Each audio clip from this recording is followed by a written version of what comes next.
اعوذ باللہ من الشیطان الرجیم بسم اللہ الرحمن الرحیم۔ اب اس کے بعد وہ دوسری کڑی آ گئی کہ جس میں پھر اب وہ مشرکین مکہ سے وَلَئِن سَأَلْتَهُم مَّن خَلَقَ السَّمَاوَاتِ وَالْأَرْضَ وَسَخَّرَ الشَّمْسَ وَالْقَمَرَ، اگر ان سے آپ پوچھیں گے کس نے پیدا کیا آسمان اور زمین اور کس نے مسخر کیا سورج اور چاند کو، لَيَقُولُنَّ اللَّهُ، وہ کہیں گے اللہ نے، فَأَنَّىٰ يُؤْفَكُونَ، پھر کہاں سے یہ لوٹا دیے جاتے ہیں۔ اللہ یبسط الرزق لمن یشاء من عبادہ ویقدر لہ، یہ اللہ ہی ہے کہ جو اپنے بندوں میں سے جس کے لیے چاہتا ہے رزق کو کشادہ کر دیتا ہے اور جس کے لیے چاہتا ہے ماپ تول کر دیتا ہے، کم کر دیتا ہے۔ ان اللہ بکل شیء علیم، یقیناً اللہ تعالیٰ ہر چیز کا علم رکھتا ہے۔ وَلَئِن سَأَلْتَهُم مَّن نَّزَّلَ مِنَ السَّمَاءِ مَاءً فَأَحْيَا بِهِ الْأَرْضَ مِن بَعْدِ مَوْتِهَا، اور اگر آپ ان سے پوچھیں گے کس نے برسایا آسمان سے پانی اور زندہ کیا زمین کو اس کے مردہ ہو جانے کے بعد، لَيَقُولُنَّ اللَّهُ، وہ کہیں گے فوراً اللہ نے کیا۔ قُلِ الْحَمْدُ لِلَّهِ، کہو پھر کل حمد کل شکر بھی اللہ ہی کے لیے ہے، بل اکثرہم لا یعقلون، لیکن یہ لوگ ان کی اکثریت عقل سے کام نہیں لیتی۔ اب اگلی اور ہدایت آ رہی اہل ایمان کے لیے، وما هذه الحیاۃ الدنیا الا لہو ولعب وان الدار الآخرۃ لہی الحیوان لو کانوا یعلمون۔ دیکھو مسلمانوں، یہ دنیا کی زندگی تو کھیل کود کے سوا کچھ نہیں، کھیل ہے، کچھ جی کا بہلا لینا ہے، یہ ڈرامہ ہے جو ہو رہا ہے۔ یہاں بادشاہ ہوتا ہے کچھ عرصے کے لیے، بادشاہ جیسے ڈرامے میں بادشاہ ہوتا ہے، لیکن جب مرے گا تو کیا وہ بادشاہت کہاں رہ جائے گی؟ ایسے ہی ڈرامے سے نکل آئے گا، لباس اتار دے گا تو ایک ایکٹر کا ایکٹر ہے، چاہے وہ فقیر تھا پہلے اس ڈرامے کے اندر اور دوسرا ایکٹر جو ہے بادشاہ تھا، باہر نکل کر 3 گھنٹے کے بعد دونوں کے دونوں ایک جیسے ہیں، اور وہ نہ وہ بادشاہ ہے نہ وہ فقیر ہے۔ یہ ہے عارضی سا ہے، لیکن یہ کہ ان الدار الآخرۃ لہی الحیوان، یقیناً آخرت کا گھر وہ ہے اصل زندگی وہ ہے۔ لو کانوا یعلمون، کاش کہ ہمیں معلوم ہوتا، لو کننا نعلم، کاش کہ ہمیں معلوم ہوتا۔ یہ بھی نوٹ کر لیجئے، آخرت کو صرف مان لینا کہ ہاں آخرت ہے، بعد سے بعد الموت ہے، یہ کافی نہیں ہے۔ یہ معلوم ہو کہ اصل زندگی وہی ہے۔ میں نے جو اس کی تشبیہ جو ہے بیان کی ہے بعض مواقع پر، کہ ایک کتاب ہوتی ہے، اس کا دیباچہ بھی ہوتا ہے، اس کا کوئی ضمیمہ بھی ہوتا ہے، چھوٹا سا ضمیمہ۔ ہمارا جو تصور ہے وہ یہ کہ اصل کتاب زندگی تو یہ دنیا کی زندگی ہے، ہاں ایک ضمیمہ اب لگا ہوا ہے آخرت کا، اس کی اہمیت ہمارے نزدیک اتنی ہے۔ ضمیمہ ہے بس، دنیا کی زندگی اصل زندگی ہے۔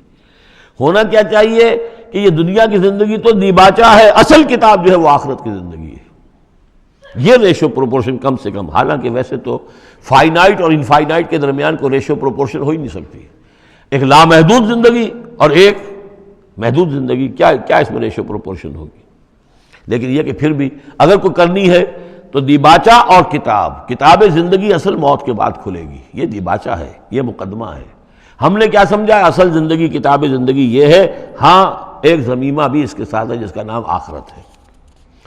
فَإِذَا رَكِبُوا فِي الْفُلْكِ، پھر انہی مشرکین سے پھر خطاب ہو رہا ہے، اور یہ مضمون کئی بار آ چکا ہے۔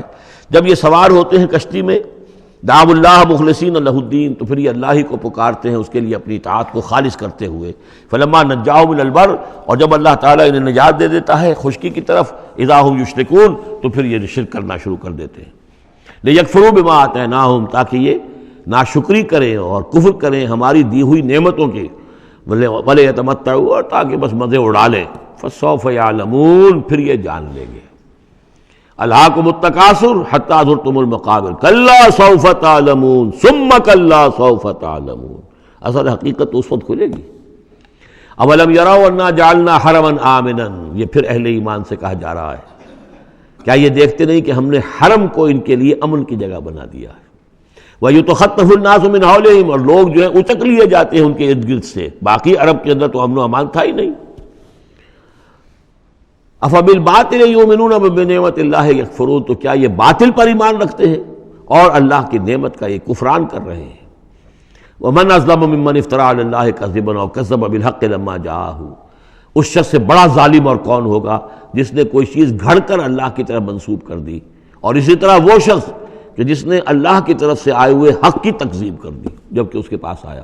یہ دونوں ہم بدن جرم ہیں، یعنی اگر میں جھوٹ موٹ قرآن جو ہے خود تصنیف کر کے اللہ کی طرف منسوب کر رہا ہوں تو مجھ سے بڑا ظالم اور گناہ گار کوئی نہیں۔ لیکن یہ بھی سوچ لو، اگر واقعتاً یہ اللہ کا کلام ہے جو میں تمہارے سامنے پیش کر رہا ہوں اور تم اس کی تکذیب کر رہے ہو تو تم سے بڑا ظالم کوئی نہیں۔ الیس فی جہنم مثوی للکافرین، تو کیا جہنم ہی میں ٹھکانہ نہیں ہے ان کافروں کا؟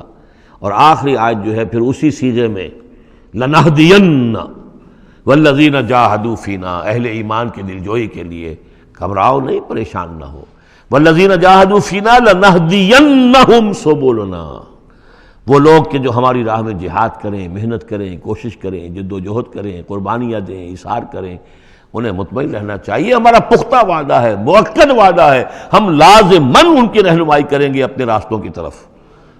لَنَهْدِيَنَّهُمْ سُبُلَنَا وَإِنَّ اللَّهَ لَمَعَ الْمُحْسِنِينَ، اور یقیناً اللہ تعالیٰ ساتھ ہے اہل احسان کے، جو اللہ تعالیٰ کے پر ایمان اور یقین اس درجے کا رکھتے ہوں اور اس کے لیے تن من دھن لگانے کے لیے تیار ہوں، تو اللہ ان کے ساتھ ہے، یعنی اللہ کی نصرت ساتھ ہے، اللہ کی مدد ساتھ ہے، اللہ کی تائید ساتھ ہے۔